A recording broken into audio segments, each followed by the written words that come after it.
Hello friends, आज मैं आपके लिए रेगुलर पॉलीगन यानी समबाहुभुज का कंसेप्ट लाया हूँ। लगभग सभी एग्जामों में रेगुलर पॉलीगन से क्वेश्चन पूछे जाते हैं। अब सवाल यह है कि रेगुलर पॉलीगन कहते किसे हैं। तो रेगुलर पॉलीगन उसे कहते हैं जिसकी सभी साइडें इक्वल हों, मतलब ये साइड, ये साइड, ये साइड, ये और ये सभी साइडें इक्वल हों, उसे हम लोग रेगुलर पॉलीगन कहते हैं। और रेगुलर पॉलीगन में क्या होता है कि सभी साइड इक्वल होती हैं। और उसके बाद ये देखिए, अगर हम इसको थोड़ा सा आगे लाइन बढ़ा दें तो ये एक्सटर्नल एंगल हो जाएगा। यहाँ से अगर हम ऐसे बढ़ा दें तो ये एक्सटर्नल एंगल हो जाएगा। यहाँ से यहाँ आगे बढ़ा दें तो ये एक्सटर्नल एंगल हो जाएगा। तो रेगुलर पॉलीगन में क्या होता है, सबसे पहले कि सभी साइडें क्या हों, इक्वल हों। तो यहाँ पर हम लोग लिखेंगे कि ऑल साइड्स आर इक्वल,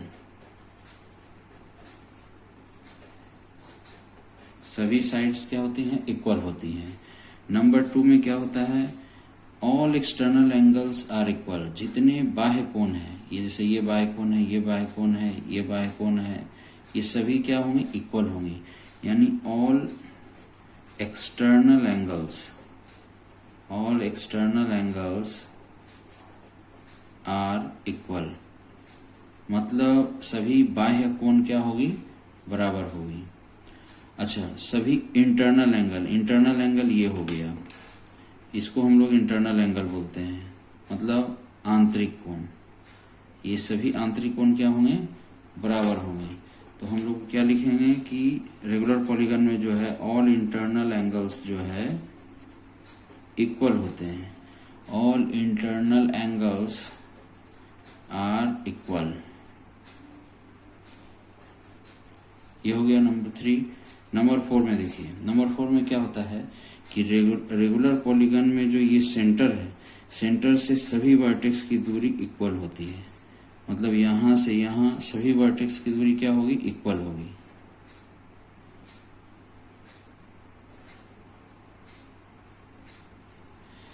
तो रेगुलर पॉलीगन में सेंटर से सभी वर्टेक्स यानी शीर्ष की दूरी क्या होती है, इक्वल होती है। तो यहाँ पर हम लोग लिखते हैं कि सेंटर से सभी वर्टेक्स यानी होता है शीर्ष की दूरी इक्वल होती है।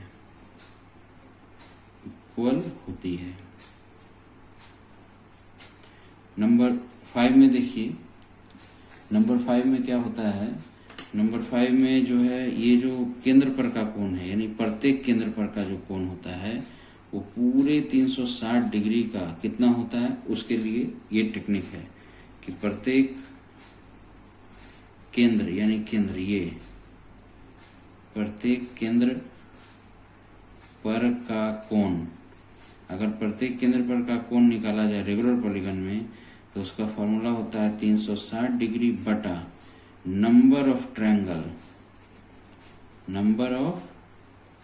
ट्रायंगल या बोले तो नंबर ऑफ वर्टेक्स।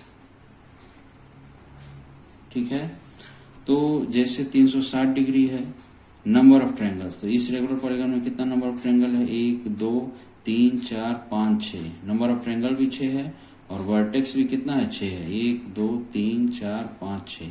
तो हम 6 से भाग दे देंगे, 360 में 6 से भाग दे देंगे तो कितना आ जाएगा, 60 डिग्री। यानी केंद्र पर का जो कोण है वो कितना आ जाएगा, 60 डिग्री आ जाएगा। नेक्स्ट देखिए,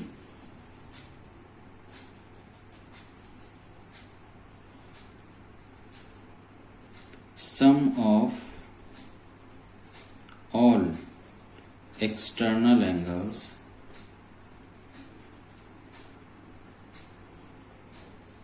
of a regular polygon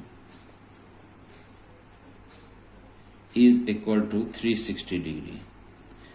मतलब रेगुलर पॉलीगन में सभी बाह्य कोणों का योग कितना होता है, 360 degree.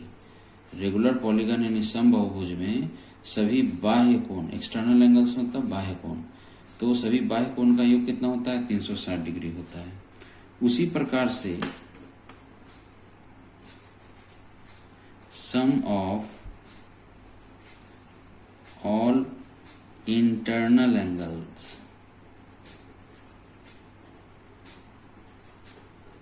of a regular polygon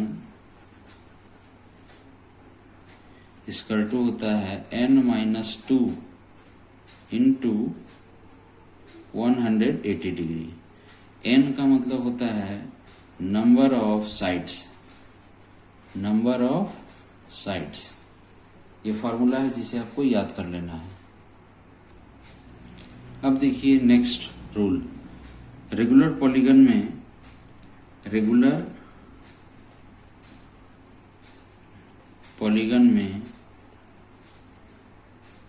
360 degree में अगर हम नंबर ऑफ साइड से भाग दे दें, नंबर ऑफ साइड से भाग दे दें तो निकल के आ जाएगा each external angles, each external angle. Regular polygon में अगर 360 डिग्री में नंबर ऑफ साइड से भाग दे देंगे तो ईच एक्सटर्नल एंगल आ जाएगा। उसी प्रकार से 360 डिग्री में अगर ईच एक्सटर्नल एंगल से भाग दे दें तो नंबर ऑफ साइड्स आ जाएगा। मतलब रेगुलर पॉलीगन में 360 डिग्री में साइड से भाग दे देंगे तो ईच एक्सटर्नल एंगल आ जाएगा, और 360 डिग्री में ईच एक्सटर्नल एंगल से भाग दे देंगे तो नंबर ऑफ साइड्स आ जाएगा।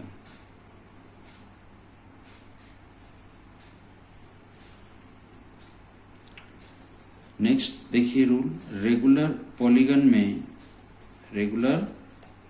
में ईच एक्सटर्नल एंगल और ईच इंटरनल एंगल का जो सम होता है वो 180 डिग्री होता है। कितना होता है? 180 डिग्री।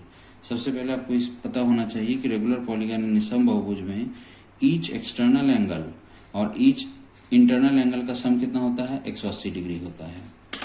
और नेक्स्ट याद रखिए कि रेगुलर पॉलीगन का क्वेश्चन सॉल्व करते समय, रेगुलर पॉलीगन का क्वेश्चन सॉल्व करते समय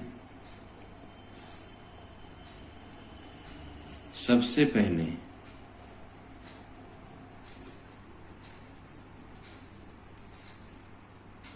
ईच एक्सटर्नल एंगल निकालेंगे। रेगुलर पॉलीगन का क्वेश्चन सॉल्व करते समय सबसे पहले ईच एक्सटर्नल एंगल निकालें। रेगुलर पॉलीगन का क्वेश्चन सॉल्व करते समय सबसे पहले ईच एक्सटर्नल एंगल निकालें। ईच एक्सटर्नल एंगल निकालने से ईच इंटरनल एंगल आसानी से निकल जाएगा, आसानी से निकल जाएगा।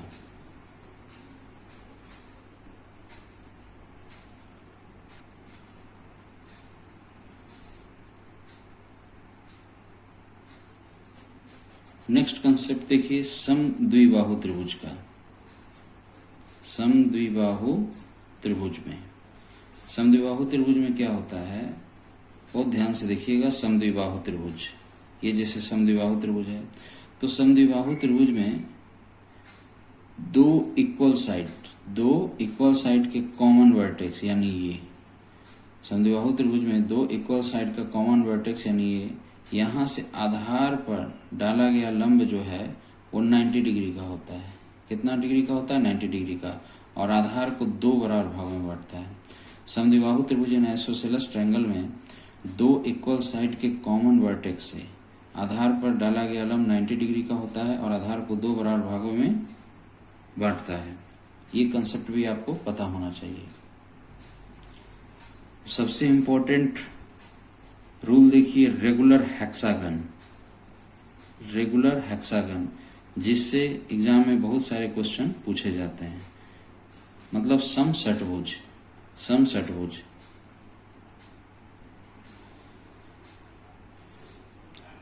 रेगुलर हेक्सागन का क्वेश्चन देखिए फ्रेंड्स, रेगुलर हेक्सागन में क्या होता है, सेम चीज होता है, मतलब रेगुलर हेक्सागन में सभी साइडें क्या होती हैं, इक्वल होती हैं, सभी साइडें इक्वल होती हैं, और केंद्र से मतलब सेंटर से सभी वर्टेक्स का डिस्टेंस क्या होता है, सेम होता है। ठीक है, यहाँ भी देखिए, ये सेंटर से सभी वर्टेक्स का डिस्टेंस क्या होता है, सेम होता है। और इससे पहले मैंने आपको बताया था कि केंद्र पर का जो कोण होता है ये 360 डिग्री बटा नंबर ऑफ वर्टेक्स होता है। तो यदि हम 360 डिग्री में नंबर ऑफ वर्टेक्स, यानी रेगुलर हेक्सागन में 6 वर्टेक्स होता है, तो 6 से भाग दे देंगे तो कितना आ जाएगा, 60 डिग्री आ जाएगा, यानी यहाँ पर इसका मान 60 डिग्री हो गया। ठीक है, तो मैंने आपको बताया था कि सेंटर से सभी वर्टेक्स का डिस्टेंस क्या होता है, सेम होता है, सभी वर्टेक्स का डिस्टेंस क्या होता है, सेम होता है, मतलब ये यदि ए है तो ये भी ए होगा। ठीक है, अब ध्यान से समझिए कि जब दो साइड बराबर है, दो साइड बराबर है तो उसके सामने का कोण भी बराबर होगा, है ना। जब दो साइडें बराबर हैं तो उसके सामने कोण भी बराबर, यानी अब ध्यान से देखिएगा, ये 60 है तो पूरे ट्रायंगल का एंगल कितना होता है, 180 डिग्री, तो 180 में से 60 घटा दिए, कितना बचा, 120, तो 120 को आधा आधा कर देंगे, यानी 60 ये हो जाएगा और 60 ये हो जाएगा। ठीक है, तो मैंने बताया था कि रेगुलर पॉलीगन यानी हेक्सागन में केंद्र पर का जो कोण होता है वो 360 डिग्री बटा नंबर ऑफ वर्टेक्स होता है। तो 360 में नंबर ऑफ वर्टेक्स 6 से भाग दिए तो 60 डिग्री आ गया, ये 60 डिग्री हो गया। अब ये देखिए, सेंटर से वर्टेक्स का डिस्टेंस सेम होता है, मतलब ये ए तो ये भी ए, तो जब दो साइडें बराबर तो उसके सामने का कोण भी बराबर, तो 120 को आधा आधा कर दिया। अब चूंकि तीनों साइडें बराबर, तीनों कोण बराबर है, तो जब तीनों कोण बराबर है तो तीनों साइडें भी बराबर होगी, यानी ए तो ये भी ए हो जाएगा। ठीक है, इससे ये स्पष्ट होता है कि रेगुलर हेक्सागन में, है ना, रेगुलर हेक्सागन में सभी कैसा ट्रायंगल बनता है, इक्विलैटरल ट्रायंगल बनता है ना, इक्विलैटरल ट्रायंगल बनता है। इक्विलैटरल ट्रायंगल का मतलब हो गया क्या, समबाहु त्रिभुज। कैसा त्रिभुज, समबाहु त्रिभुज बनता है। तो देखिए कितना समबाहु त्रिभुज बनेगा, 1 2 3 4 5 6, है ना। तो रेगुलर हेक्सागन में कितना समबाहु त्रिभुज यानी कितना इक्विलैटरल ट्रायंगल बनेगा, 6 ट्रायंगल बनेगा। तो अगर हम बोलें तो एरिया ऑफ, अगर आपसे पूछा जाए कि एरिया ऑफ रेगुलर हेक्सागन क्या होगा, तो सबसे पहले आपको इक्विलैटरल ट्रायंगल का एरिया पता हो जाना चाहिए। तो इक्विलैटरल ट्रायंगल का एरिया होता है √3/4 a², ये होता है इक्विलैटरल ट्रायंगल का एरिया। अब ऐसा कितना रेगुलर हेक्सागन में है इक्विलैटरल ट्रायंगल, 6, तो 6 से गुना कर देंगे। अब इसको काट देंगे, 2 दूना 4, 2 तिया 6, यानी कितना हो जाएगा, ये हो जाएगा 3√3/2 a², यानी रेगुलर हेक्सागन का एरिया हो गया 3√3/2 a²। फ्रेंड्स, अगर आपको वीडियो पसंद आ रहा है तो प्लीज मेरे चैनल को लाइक शेयर एंड सब्सक्राइब करना ना भूलें। अब देखिए फ्रेंड्स, रेगुलर हेक्सागन का सर्कम रेडियस निकालना है।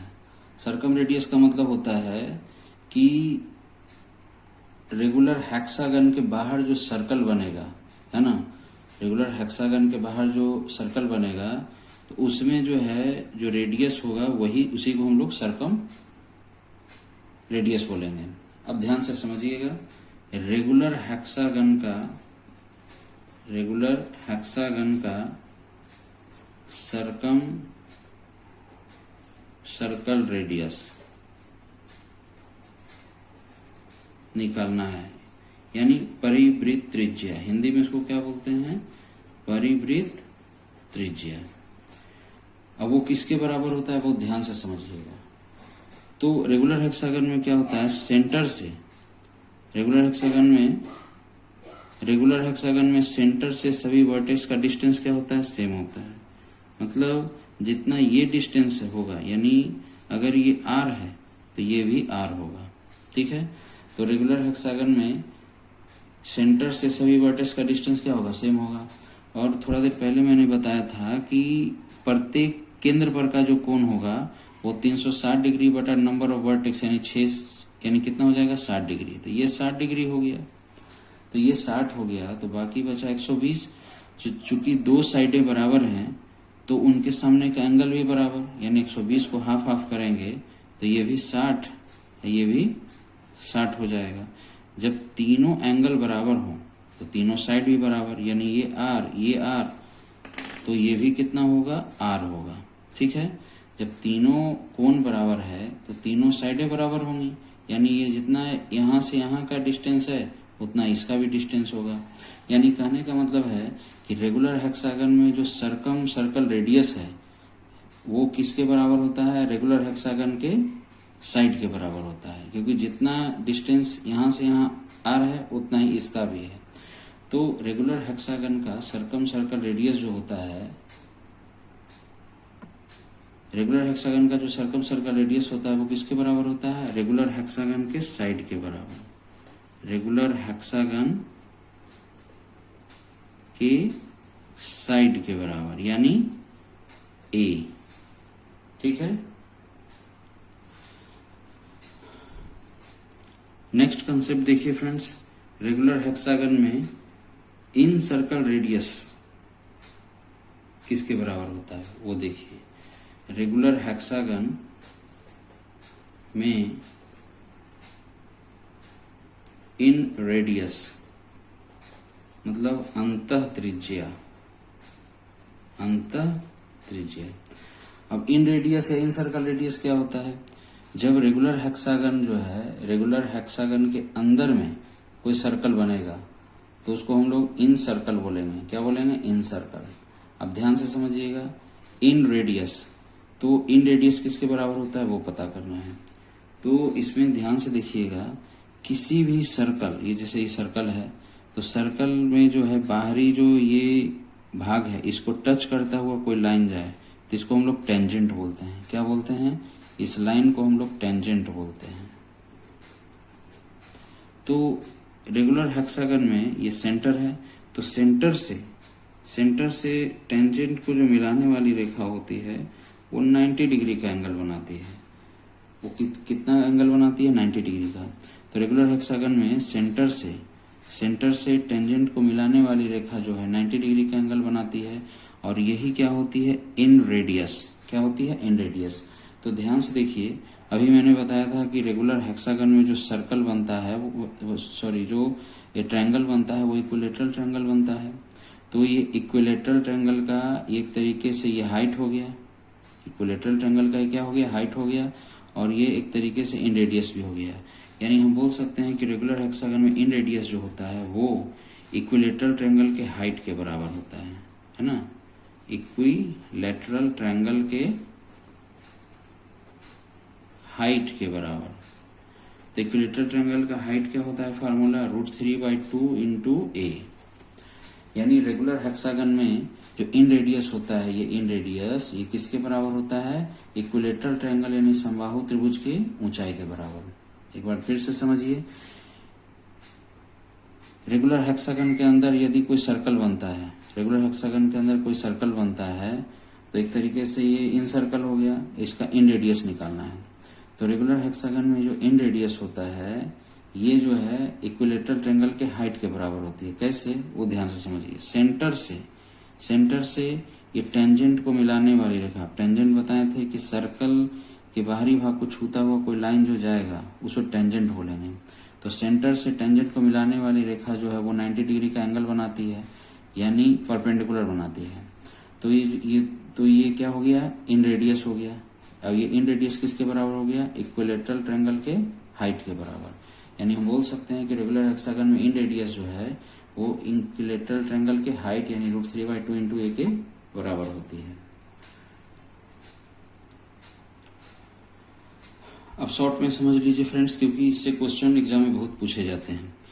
ये जो दोनों कंसेप्ट अभी मैंने बताया उसका शॉर्ट ये फॉर्म है। रेगुलर हेक्सागन में सरकम सर्कल रेडियस यानी परिवृत्त त्रिज्या, यानी रेगुलर हेक्सागन के बाहर यदि कोई सर्कल बनता है उसमें रेगुलर हेक्सागन का परिवृत्त त्रिज्या यानी रेगुलर हेक्सागन में सर्कम सर्कल रेडियस जो होता है वो रेगुलर हेक्सागन के साइड के बराबर होता है, यानी ए के बराबर होता है। और रेगुलर हेक्सागन में इन रेडियस मतलब रेगुलर हेक्सागन के अंदर कोई सर्कल बनेगा तो उसमें इन रेडियस जो होगा वो समबाहु त्रिभुज की ऊंचाई के बराबर होगा। समबाहु त्रिभुज यानी √3/2 × a। दोबारा देखते हैं, रेगुलर हेक्सागन में सर्कम सर्कल रेडियस यानी परिवृत्त त्रिज्या जो होगा वो रेगुलर हेक्सागन के साइड यानी a के बराबर होगा। और रेगुलर हेक्सागन में जो इन रेडियस होगा वो किसके बराबर होगा? इक्विलेटरल ट्रायंगल के हाइट यानी समबाहु त्रिभुज की ऊंचाई यानी √3/2 × a के बराबर। फ्रेंड्स, अगर आपको ये रेगुलर हेक्सागन का कंसेप्ट वाला वीडियो समझ में आया है तो प्लीज़ मेरे चैनल को लाइक शेयर सब्सक्राइब करना न भूलें, जिससे मैं जो भी वीडियो अपलोड करूँ उसका नोटिफिकेशन जल्द आप तक आसानी से पहुँच सके। तो फ्रेंड्स, अब मैं जो आगे रेगुलर पॉलीगन का क्वेश्चन बताऊंगा वो उन्हीं लोगों को समझ में आएगी जिसको ये कंसेप्ट बहुत अच्छी तरह से समझ में आ गया है। तो सबसे पहले इस पूरे कंसेप्ट को बहुत अच्छी तरह से समझें। मिलते हैं हम लोग नेक्स्ट वीडियो में। Thank you.